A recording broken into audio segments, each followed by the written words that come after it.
ओम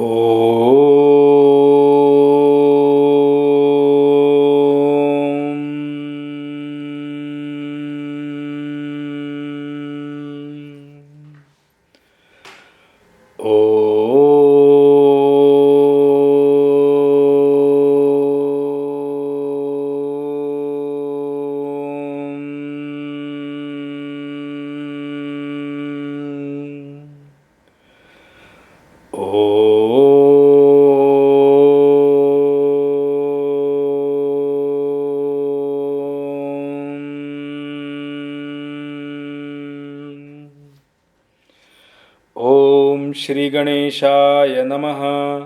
ओम श्री सरस्वत्यै नमः। ओम श्री गुरुभ्यो नमः। सच्चिदानन्दरूपाय विश्वोत्पत्त्यादिहेतवे तापत्रयविनाशाय श्रीकृष्णाय वयं नुमः। श्रीकृष्णाय वयं नुमः।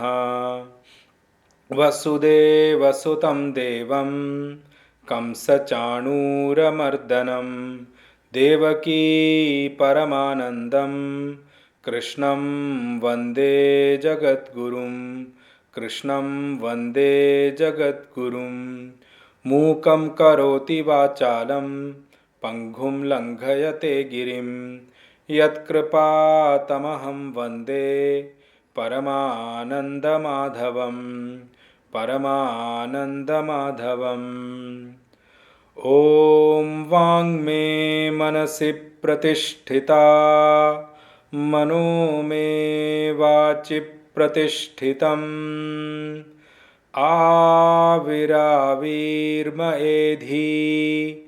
वेदस्य माणिस्थः श्रुतं मे मा प्रहासीः अनेनाधीतेन अहोरात्रान् सन्दधामि हृदं वदिष्यामि सत्यं वदिष्यामि तन्माम् अवतु तद्वक्तारमवतु अवतु माम् अवतु वक्तारमवतु वक्तारम्। ॐ शान्ति शान्तिः शान्तिः। सदाशिवसमारम्भां शङ्कराचार्यमध्यमाम् अस्मदाचार्यपर्यन्तां वन्दे गुरुपरम्परां। श्रुतिस्मृतिपुराणानाम् आलयं करुणालयं नमामि भगवत्पाद शङ्करं लोकशङ्करं। शङ्करं शङ्कराचार्यं केशवं बादरायणं सूत्रभाष्यकृतौ वन्दे भगवन्तौ पुनः पुनः। ईश्वरो गुरुरात्मेति मूर्तिभेदविभागिने व्योमवद्व्याप्तदेहाय श्रीदक्षिणामूर्तये नमः। श्रीदक्षिणामूर्तये नमः। श्रीदक्षिणामूर्तये नमः। श्रीकृष्ण गोविंद हरे मुरारे हे नाथ नारायण वासुदेवा जिह्वे पिबस्वामृतमेतदेव गोविन्द दामोदर माधवेति। हे कृष्ण हे यादव हे सखेति। हे कृष्ण हे यादव हे सखेति। हे कृष्ण हे यादव हे सखेति।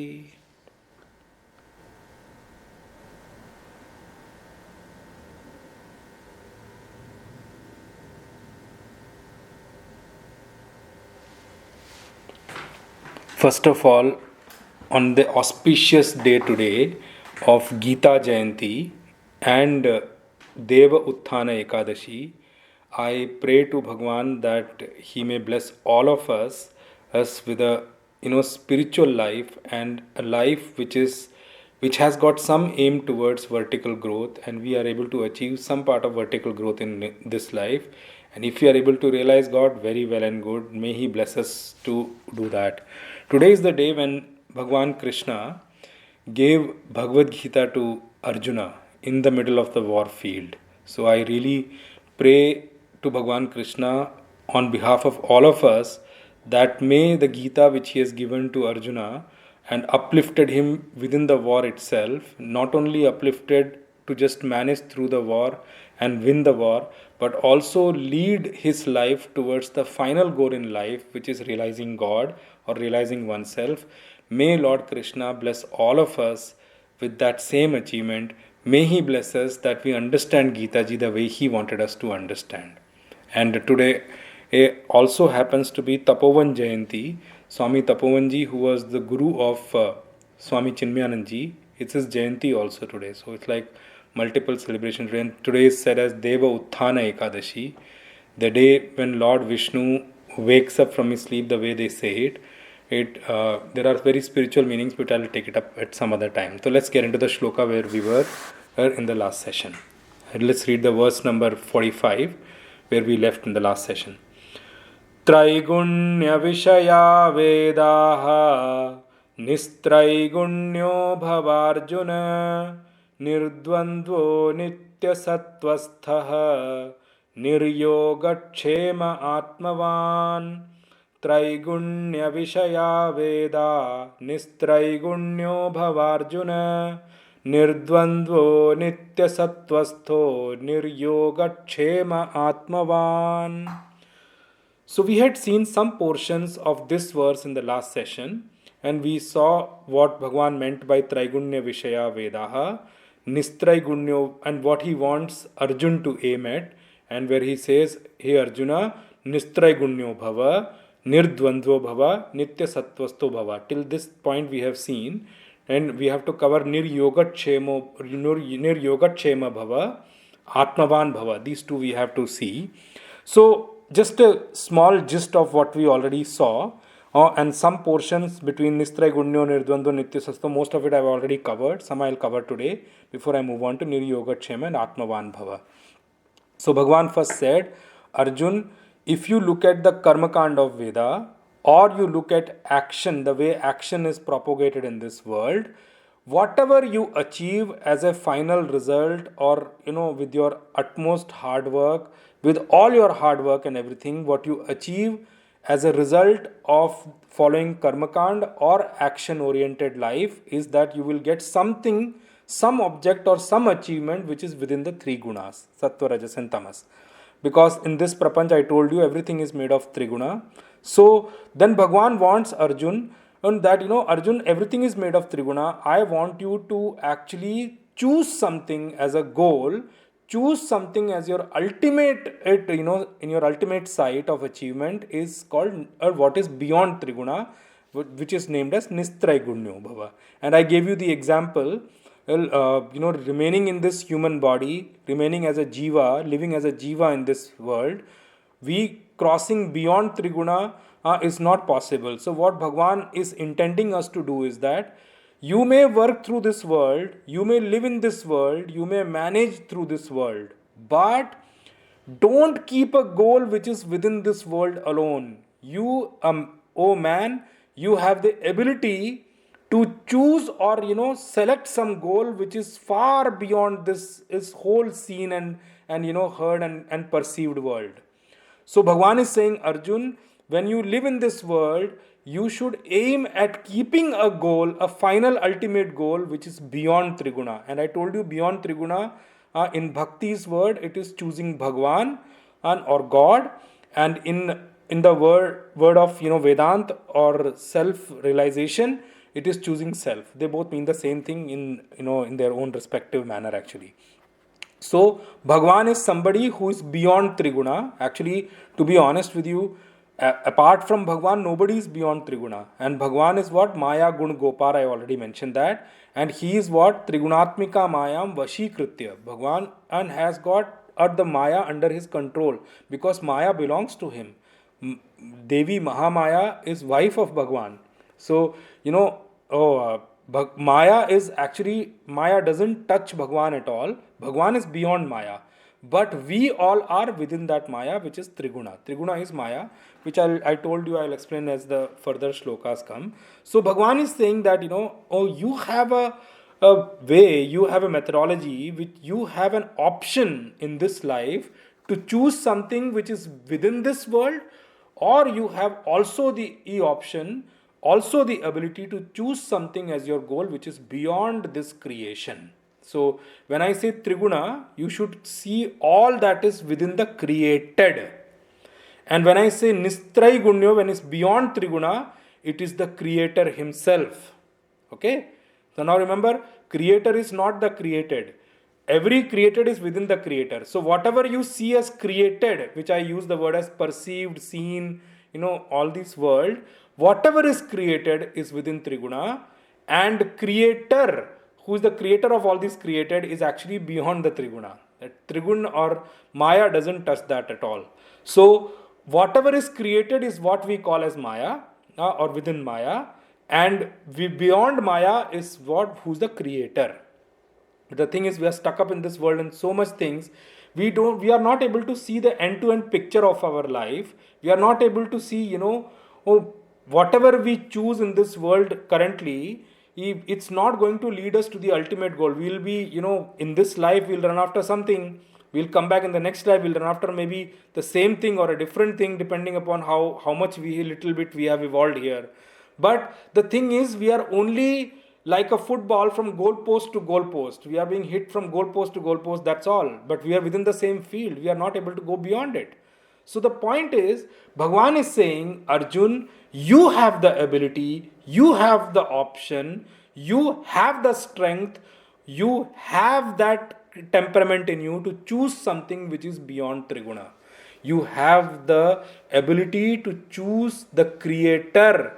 Amongst these all created, you have the ability to uplift your mind and keep a goal which is higher than the created. And so you can reach the creator directly. Then Bhagwan said, if you have chosen a creator and if you become Nistrayaguni, I told you the order is also very important. Then the next thing which you need to do is that Nirdvandvo Bhava. And I told you, in this creation, when you see, this whole life is actually full of the pair of opposites. This entire world. And I'll give you a couple of examples more to add on to what I said in the last session. That, just think, there is day and night opposite to each other. There are good people, bad people, Sajjan or Durjan, opposite to each other. There is medicine also, and there is poison also. Amrit and Vish, opposite to each other. There is like left and right. You'd see anything in this world, they all come with this opposite part along with them, pair of opposites along with them. They always move in pair of opposites. Like another example I can give you, which we can see in the weather also. Heat, cold. You just think of anything within this creation, you cannot name a thing which is without a pair of opposite. And all these are in the perceived world, these are called all the pair of opposite. But how do they translate inside us? They translate inside us as Sukha and Dukkha, which is again a pair of opposite. So their translation is actually in terms of Sukha and Dukkha. We can, and for some people I told you, they love summer season. Some people love winter season. Ultimately, is the definition of Sukha and Dukkha only. They are all translated inside in the same way. This is a challenge which scripture gives us. Try to find something which is without a pair of opposite. You won't be able to find in this creation. Every part, everything created in this world is always with a pair of opposite. And I gave you all the examples already now. And this is a natural process. Now, all these things, depending upon what we have as a temperament, how much preparation we have, what is our option we have chosen in life, it will give and translate into Sukha and Dukkha, sorrow and happiness, happiness and sorrow. Now, when we think of this example that everything in this life comes as comes with the pair of opposite along with them, then what is that Bhagwan is wanting us to achieve? Bhagwan is wanting us to achieve a point which I told you, which is also explained in the 15th verse of this same one. Yam hi na vyatayante te. These will come. Bhagwan is not saying stop them. Huh? Bhagwan is not telling you that at all. You can't stop them. It will move like that. Creation is, this created has runs on a particular logic, and you can't bypass that logic to say that I'll stop summer, I'll stop winter, I'll stop left, right, and all those things. How will you live? You can't do it. So what is Bhagwan wanting us to achieve? Bhagwan is saying these things will come. Lord is saying that these things will come in your life, but how you should be? You should not be impacted by them. You may feel them. You should not, I used one word in the last session, don't internalize them. Don't internalize them means what? Don't end up, spending your whole life trying to fight these situations. Don't end up spending your whole life. I'm a little bit considerate on that point. I'm not saying wasting your life, but I'm just saying don't end up spending your whole life trying to fight through them, try to manage them. And another word which I'll use is don't end up spending your whole life in only reacting to these things. Summer comes, we'll react. Oh, this is there, that is there, that is there, and then of course there are options available to control that. There is one word which I used to use when I was teaching in Patiala. The word I used to use is just think for a moment. Actually, did summers increase and air conditioned came, or since air conditioned came the summer increased? Think over it. The thing is, with these new things and new comfort and luxury items coming in, our ability to manage, our ability to go through them, our ability to bear them is actually reducing. So we are actually losing our ability with these things. When these things were not there also, things were being managed. But now, of course, global warming and all this is a big issue. I'm not saying that at all. But another thing you need to understand is also that man's bearing capacity has gone down. We have become a little bit weak on that front, that we can't bear many things outside. And what Bhagwan is expecting us to do in the 15th verse, Yamhina vyatayanti ete. These things should not bother you. These things should not make you agitated. These things should not make you worried.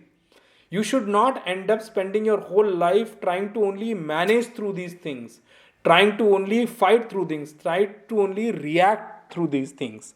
And I told you what Gurudev used to say that at that time, we hardly act, we generally react. Bhagwan is saying, move away from this reaction kind of a thing and start getting into acting. We have to develop this thing that we should be able to actually act in the world, not only end up reacting for everything. Now you see, when we see in television also many things, we are so reactive, many things which we can't control. Somebody is speaking in the television, I do not know why we get agitated sitting here. We become so weak because we have trained our life in such a way that we have gone into a reactive mode than actually active mode. Active mode is what Bhagwan is pushing us to actually develop. Another thing I want to say is that, why I say that it's not that these pair of opposites won't touch you. It won't, and you won't feel them. When we talk about detachment, there are two levels when Srimad Bhagavatam talks about detachment at two levels. Detachment means asangata. Asangata at two levels, or detachment at two levels. The first detachment is of the sky. Now you see the sky, come whatever, whether smoke goes, whether dirty air blows there, or some whatever, the sky always remain untouched. It's not even touched a wee bit by anything which is happening under the sky, what we call all over the sky, or whichever way we see it. Nothing touches the sky at all. That kind of a detachment is of a jnani. Jnani means a Mahatma, a realized saint. A jnani's detachment is that come whatever happens around him, around her, nothing touches him at all. He is so much firm, established in the self, that nothing of this world touches him. That doesn't mean he's emotionless. Huh? His emotion is real. Why? Because in an untouched manner, he can give love also, he can give care also, he can help people resolve their issues also, because he's untouched by anything. And he don't expect anything in return also. The next kind of attachment we call about is of the air. Vayu we call it. That kind of a detachment of Vayu which we see is how we define the detachment of air or Vayu, is that when it goes through a dirty place, the air becomes dirty, right? When it goes from a area which is have very foul smell, the foul smell is carried by the air. How long will it carry that foul smell? Up to maybe few meters or few hundred meters, depending upon the strength of the smell, few hundred meters or a few kilometers. After that, it will drop that and the air will become normal. In the same way, when the air blows from a good place, like it's like a rose garden or a very beautiful garden with very beautiful roses and everything, which has got very scented kind of a smell. Well, when the air blows from there, it will carry that at good smell, well, or the good scent for a particular distance. But how long will it carry? It will carry up to a point, and after that, Vayu will become nirgandha. Nirgandha means without any smell. Air does not have a smell on its own. Its smell is wherever it blows from, wherever it flows from. It actually touches that thing and carries it for a while. After a while, it drops that also and moves on. That's the same level of detachment which we see in sadhak. Sadhak means those people who are committed to spiritual knowledge, those people who want to dedicate it, want to learn something spiritually. It's not that they don't get impacted. Because remember one thing I told you in one of the sessions before also, one of the things which leave a very big impact on all of us is our association. And trust me, many people say that it doesn't matter whichever kind of people I sit it and get along with, it doesn't impact me, but they are actually making a fool of themselves. Why? Because association is something which has got a very, very lasting impact on all of us. We see that example. A kid is very bright, smart. The moment the kid goes into a company of people who are not so good, his level of study and achievement starts going down. Why? This impact we cannot avoid. So sadhak is like, it's not that doesn't get impacted when that sadhak, when that student and with Vedant student sits, mixes up with people or meets people, he does get impacted, he or she does get impacted for a certain point in time. But if he's a good sadhak, he or she is a good sadhak, definitely that will be like a Vayu. After a point in time, he'll go back to his normal thing and it will drop that. We should all become like that. That is what I wanted to give as an example. So Nirdvandva, Bhagwan is saying, we should try to cultivate this asangata, that even though things may touch us, but we should be able to introspect ourselves and drop things if we see that they are impacting us. But then for that, you need to have a thought process there, which is in the next one, which Bhagwan is saying, Nitya Sattvasto Bhava. Now what happens usually is, why Bhagwan is putting a stress on Nirdvandva. When he said Nistray Gunyo, he said our attitude in life should be what? My ultimate aim is God. And I gave you as an example when I was speaking about the previous verses when Bhagwan introduced Karma Yoga. The attitude of Karma Yoga is what? I don't work for own situations. I am only a humble servant of God. And I am only working to actually keep my God happy. My only purpose is what? With my work, my God should be happy. But usually what happens is that when we start getting into this Dvandva situation, we start getting into a reactive mode, managing through Dvandva. Now think over it. Are we really a servant of God at that point in time, or we are a servant of these Dvandva?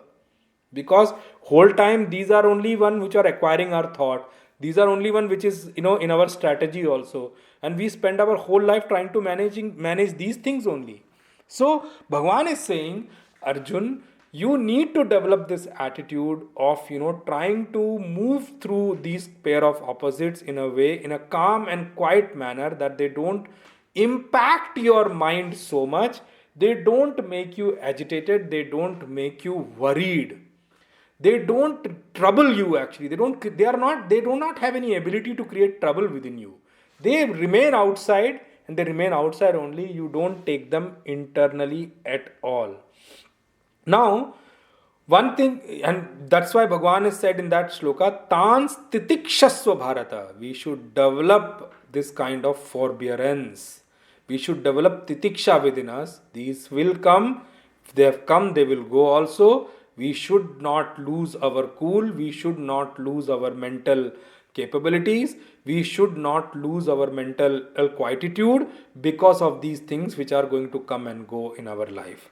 Now, one thing I want to just definitely say is that when somebody is living his whole life trying to manage these situations, what happens is then he will forget his Swami at a particular point in time, because he's managing through situations that all the time he's only serving these kind of pair of opposites.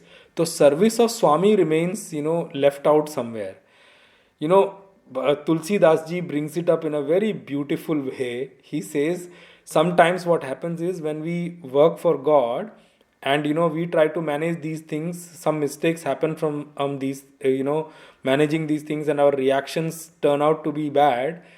The bad name goes to our Swami only, our leader only, our master only.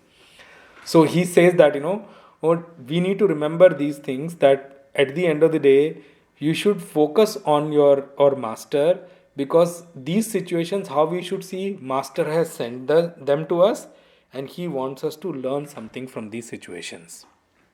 That's how we should know.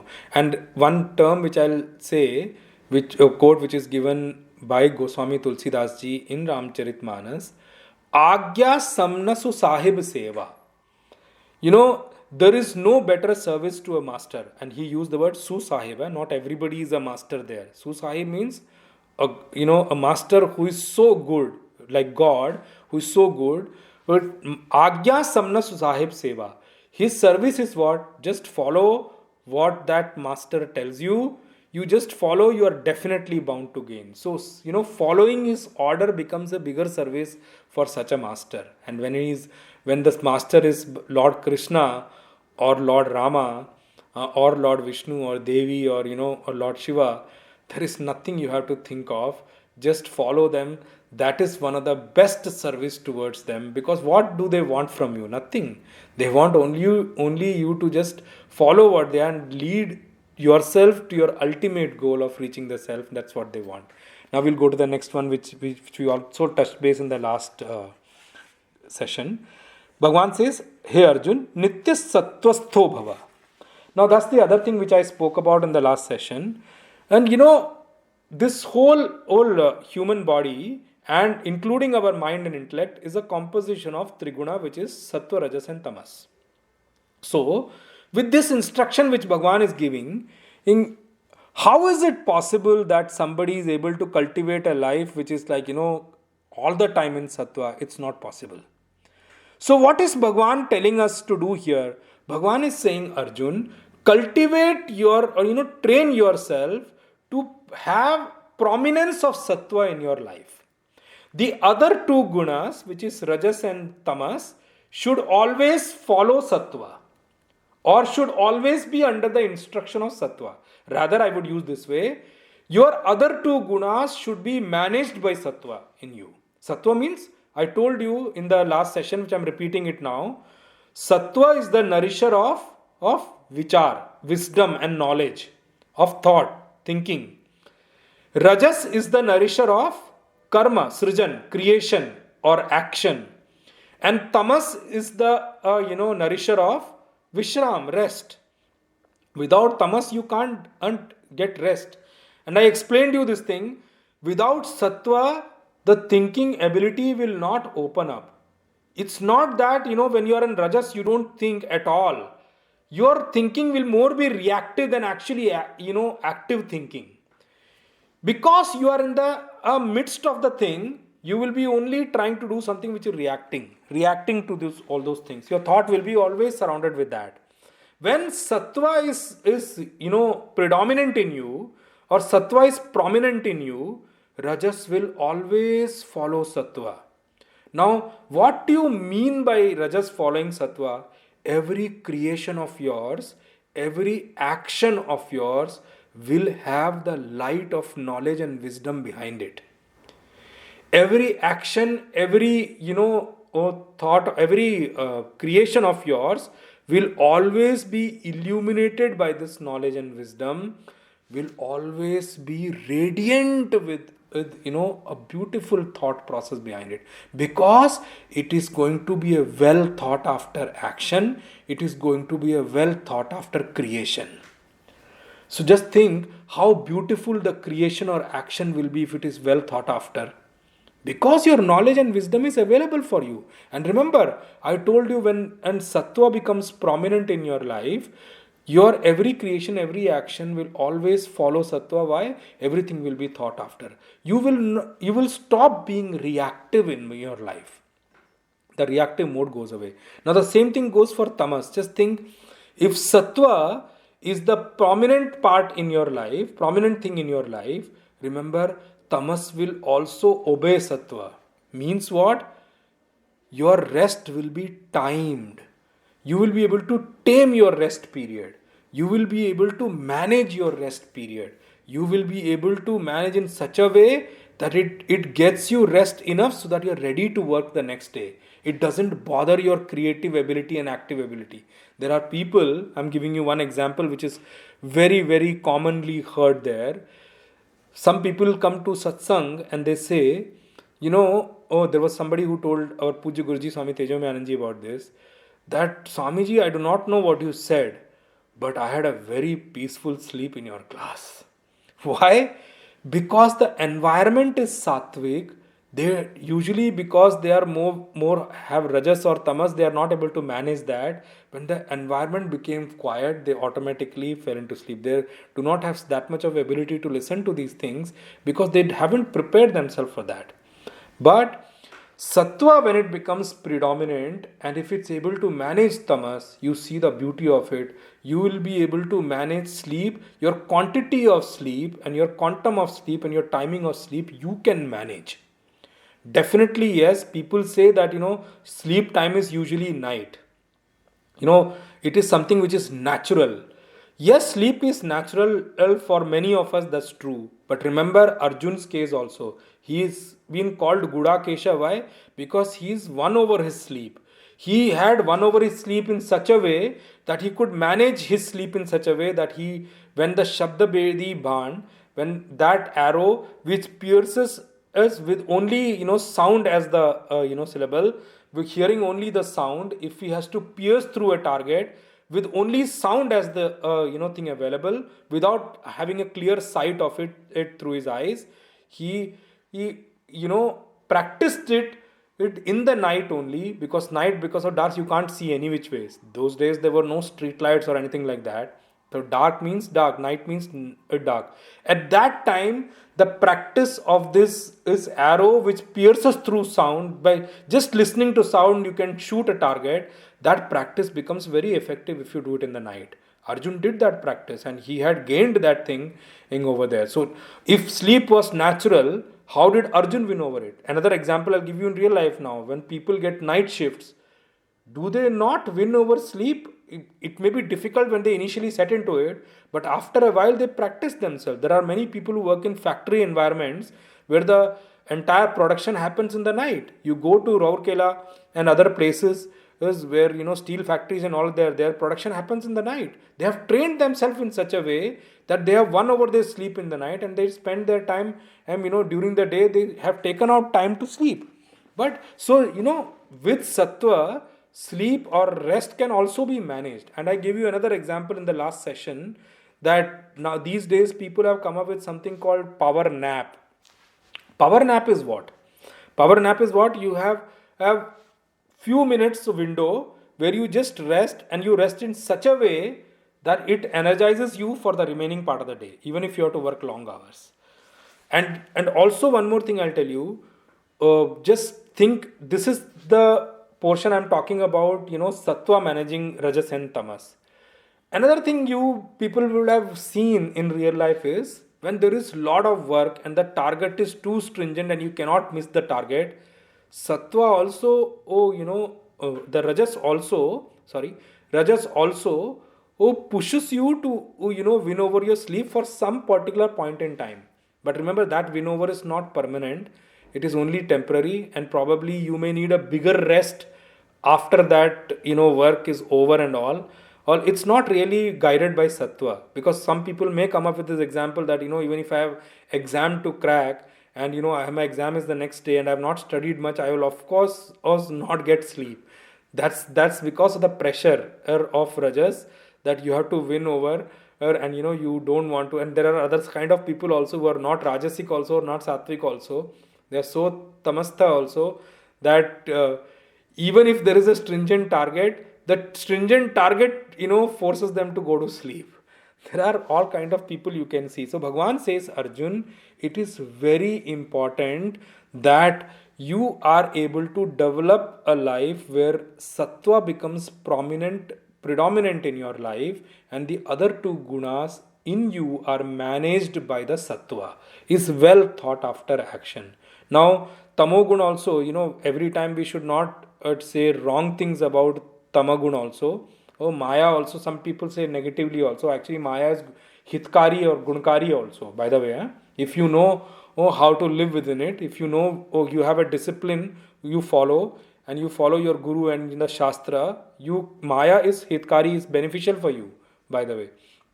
So just think, Tamogun, it's such a beautiful arrangement of the creation that your entire, equipments which are available for you to work, they get a rest and they are ready for the next day to, get up and start working again. Entire, there are two kind of communities I'll talk about: the equipments which are there to work, and the karya samudaya, and the equipments of objects also which you have to go through. Just think, if your or mobile or your computer is working like 365 days a year, 24 hours a day, its life will be reduced. So it is a natural thing which God has given as such a beautiful arrangement God has given, so that we end up forcing ourselves to get into that rest mode and things get rest.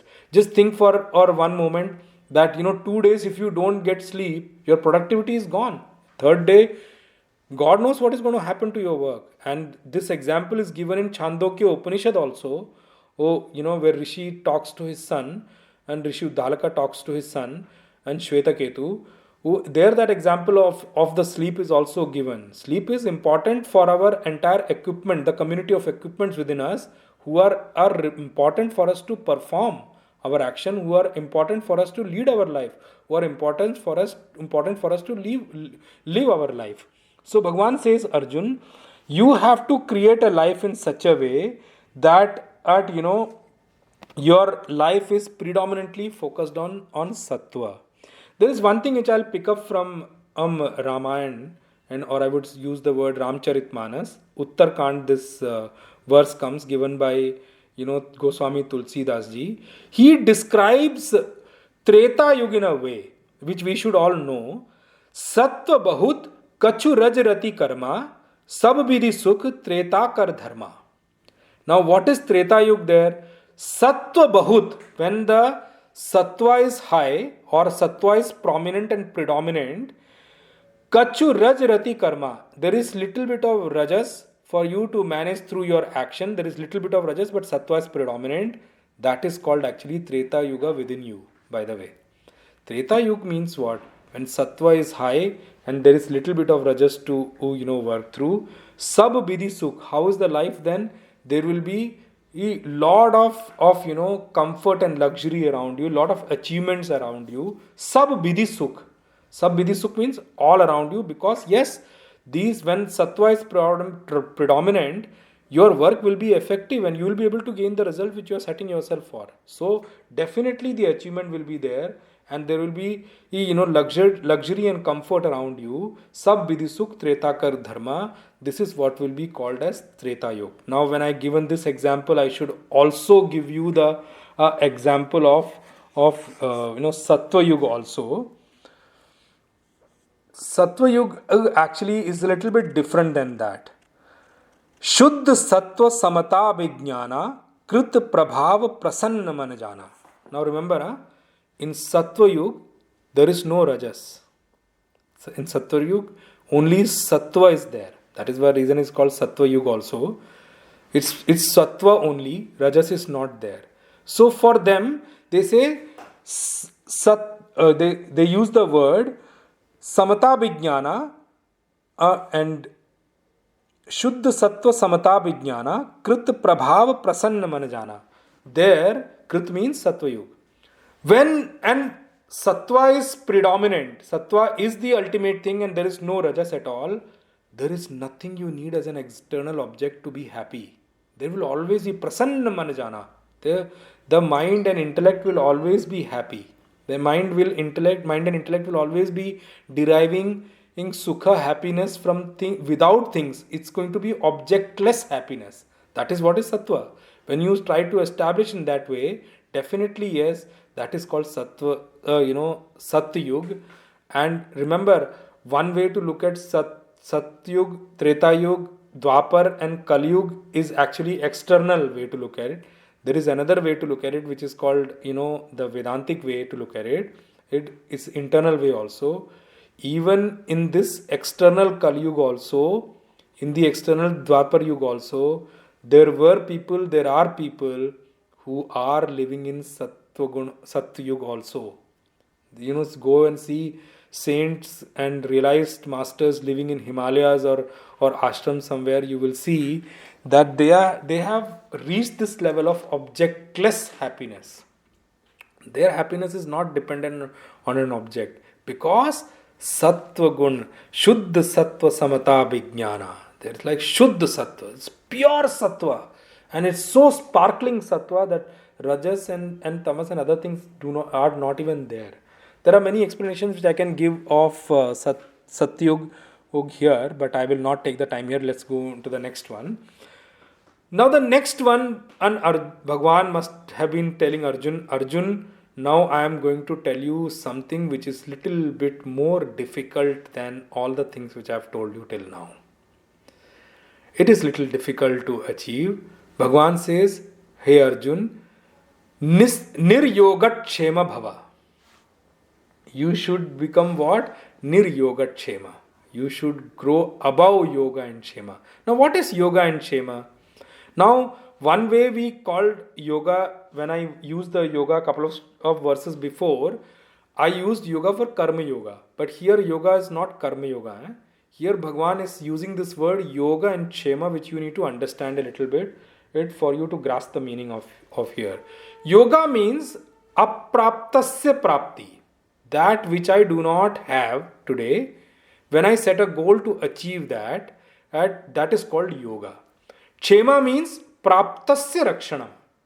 That which I have achieved through my hard work, protecting that is called kshema.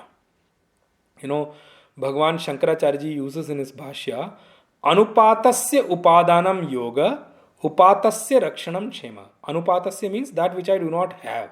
When I go and work hard to gain them, that is called yoga. Upatasya means that which I have gained, rakshanam. Rakshanam means protecting that is actually called kshema. Now think for a while. This is such a severe thing to understand in our life. If you look at life of everyone, mostly our life up to 55, 60 years goes in collecting things for our life. Yoga. And post 60, our life goes in rakshanam, in protecting those things which we have gathered, which we have gained, which we have accumulated, which we have earned, whichever way you call it. Now, these days it's very easy for us to understand when you look out to the world. There are so many people, so many banks who are selling you mutual funds and other things and all. Now, once you get them, are you free? No! Its protection is also a responsibility on you. Somebody worked very hard, spent their whole lives earning on buying a property. Just think for a while. And then the property was bought and registered and everything. Somebody came with a claim, I'm sorry, this property belonged to me, and they raise a dispute in the court. Done. Where is your earning gone? Whatever you earned, now you have to spend, and property disputes take long period of time, 15, 16, 20 years are gone. Some people, it is said that their whole life is gone protecting that, but at the end of the life also they're not able to win something. So these things are there. So just think of this point. Most of our life goes in yoga, and remaining part of the life goes in Kshema. Then somebody may ask, what happened to Brahman? What happened to yourself? What happened to your Atman? Oh, we will probably see in the next life. Next life also, again yoga and Kshema. Now remember this thing, yoga and Kshema is something which is like again within a period of life. Whatever you earn in a physical perspective I'm talking about, or whether it is respect or whether it is earning or what, are you going to carry it into your next life? Think over it. No, it's going to be left behind. Sometimes what people worked hard their whole life to earn, they are not able to protect. That's a different thing. But the people who are left behind, in terms of their claim, they end up fighting. Even if they are siblings also, they end up fighting and losing lives. So this is the state of yoga and Kshema. But what to do? This is a thought process which remains in everybody's mind embedded, that yoga and Kshema becomes so important that our whole life goes in trying to manage this thing, and we are not able to come out of this thing at all. What to talk about yoga and Kshema for general population and the outside people. Even if there is a person who leaves everything and goes out, then also these three things which we usually talk about as basic need of everyone: roti, kapda, makan. Food to eat, clothes to wear, and a place to stay, or a roof to stay. This is a basic need of everyone. Just think, even if somebody leaves everything also and moves to the forest, he or she may think that, if I would have got one kutia, probably, one roof under which I can stay, and some clothes to wear and food to eat, I think I'll be free. And they will choose an ashram which is probably near Kali Kambli Wala, or someone where free langar is there to actually eat, so that my food thing gets solved from that point in time. This is why I'll tell you, we need to understand the sannyas ashram also in this way. The sannyas ashram actually runs on donation or support given by the grahast ashram. Now, just remember, now we should not think that why should grahastha support sannyas ashram? Now remember, sannyas ashram, the person has left everything for God. That's one thing which we need to remember. So definitely, yes, God will find a way through any one of the population here to support them. That is one thing which I'm talking about. But another thing which I need to say, that why grahastha should support or sannyas ashram or culture or temple or spiritual knowledge, because that is the one way for them to earn punya. And I just told you, whatever you earn in this life, the physical earning, in money or wealth or whatever you call it, you may protect them towards the rest of your life, but you have to leave that here and go. Punya is the only one thing which you are going to carry to your next life. Now, and you can earn punya only from what you have earned as a wealth automatically. You have to use your wealth to earn punya also. Yes, you should spend on you. I'm not saying that give everything in over there, but that is one way for you to earn punya. How will you earn punya otherwise? You have no other option. You may support people socially. That is also earning punya. You may support ashram, you may support temple, you may support spiritual knowledge. These are the ways for you to earn punya. But remember one thing.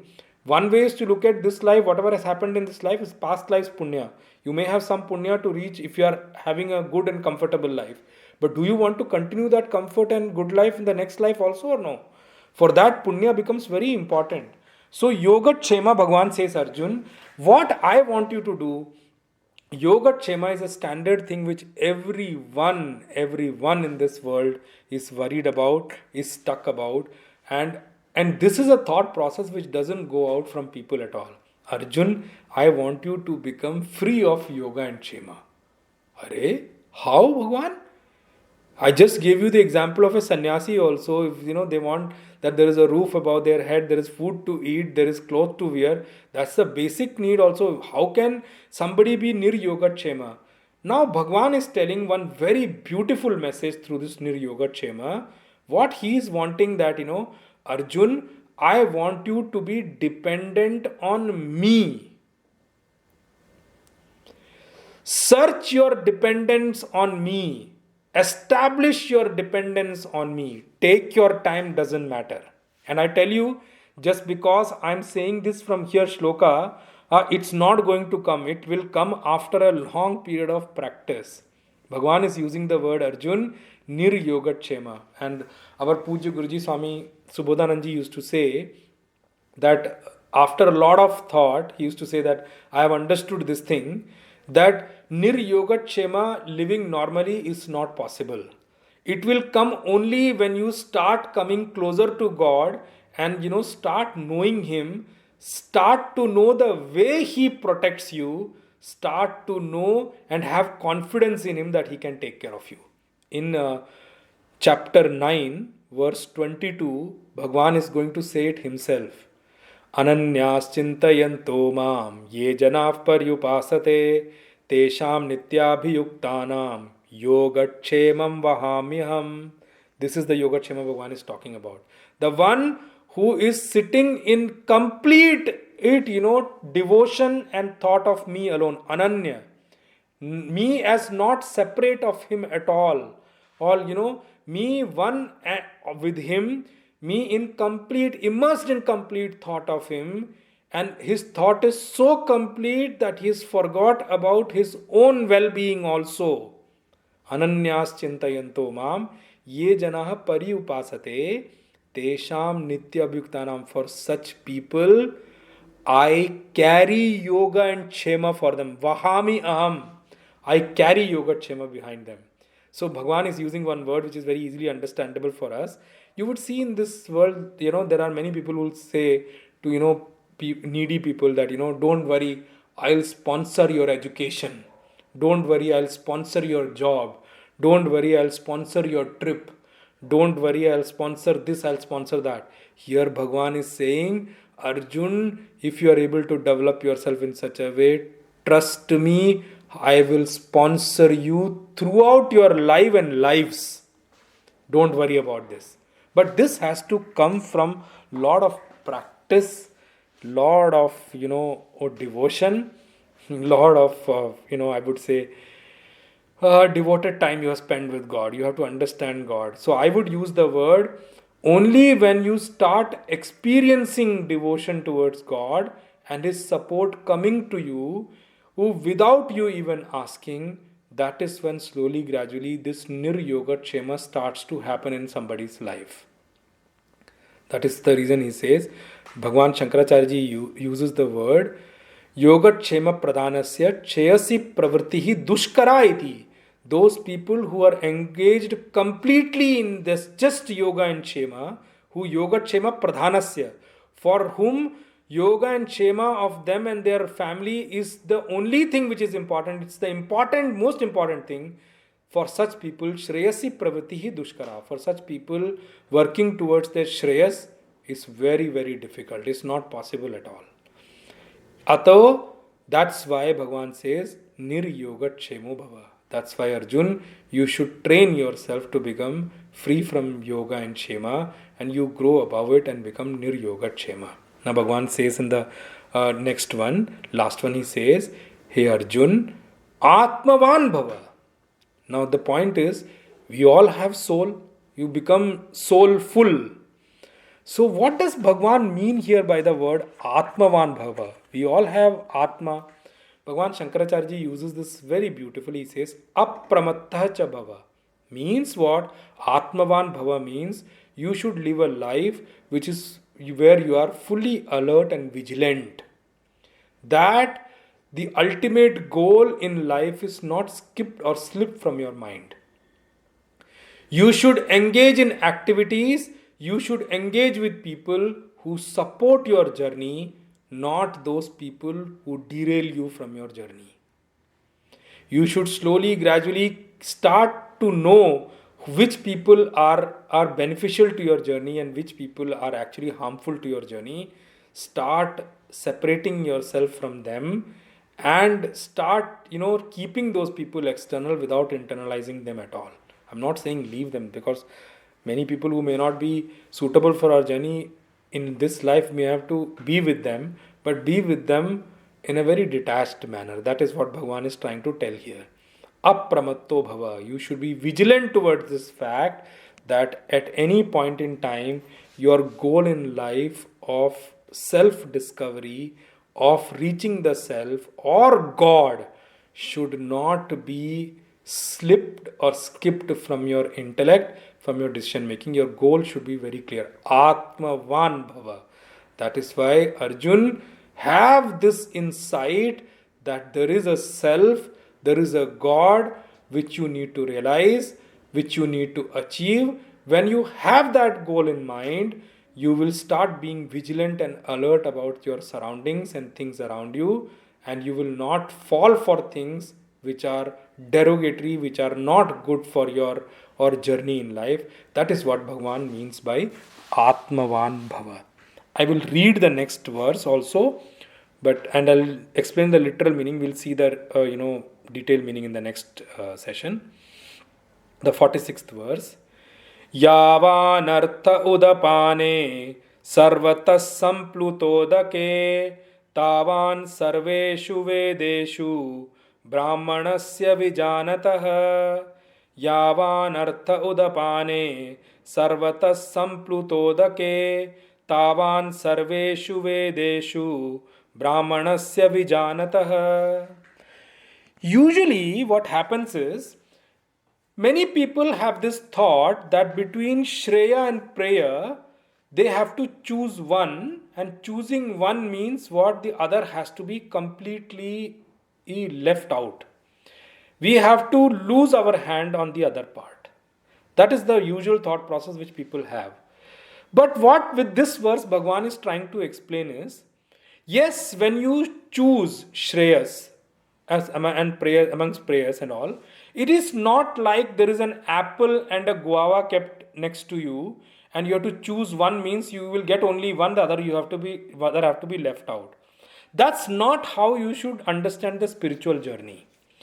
He gives an example here, and that example I'll explain, probably I'll take it up in the next session, that when you see people living on the shore of Ganges, Gangaji, in summer season, when the Gangaji, the water reduces, the breadth of the water reduces, the breadth of the river reduces, they, for their need of fulfilling the need of their water, they depend on wells and the small kind of, ponds which are made in Gangaji. They will manage their water needs from that.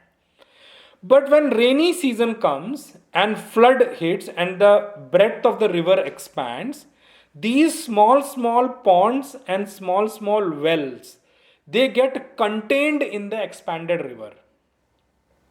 Now when the river has expanded, now for the same kind of people, for fulfilling the need of water or of theirs, they don't have to search for their well and pond which they were dependent on earlier.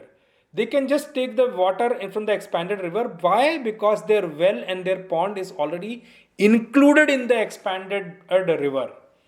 In the same way, a man who chooses Shreyas, who chooses self, it's not that he doesn't get at the sukha or the happiness of prayers at all.